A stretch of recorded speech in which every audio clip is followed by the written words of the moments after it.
L'avenue Delmont était jadis délabrée de bout en bout. De nos jours, cette avenue de la commune de Lancélé, longue de 400 mètres et large de 5 mètres, est nouvellement construite en béton armé grâce aux travaux exécutés par les ingénieurs de l'OVD Kinshasa durant 2 mois. Explication du chef de service technique, Raoul Ikoko. La structure rigide, dans des termes plus simples, c'est une structure dont la couche de roulement est en béton. Donc cette avenue, c'était en terre, il n'y avait pas de chaussée.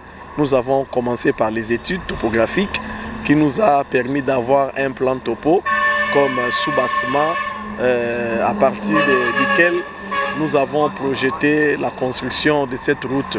Donc comme toute route, nous avons commencé par les déblais et évacuation.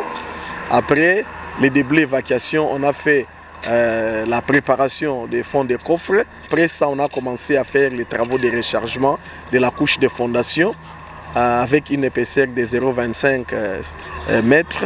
Et après la couche de fondation, on a posé la couche de base, non pas la couche de base, mais la couche de correction avec une épaisseur de 0,07 mètres.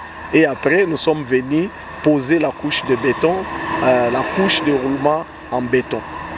Bon, la durée de vie d'une chaussée rigide, ça peut atteindre au-delà de 25 ans montée. En même temps, une autre visite des chantiers était organisée par l'ingénieur Alain Timbalanga Tamboué, directeur provincial de l'OVD Kinshasa, notamment sur l'avenue de l'Université et sur Capella, où l'on a procédé au décaissement de la chaussée, suivi du curage des caniveaux à Kabinda et sur l'Université.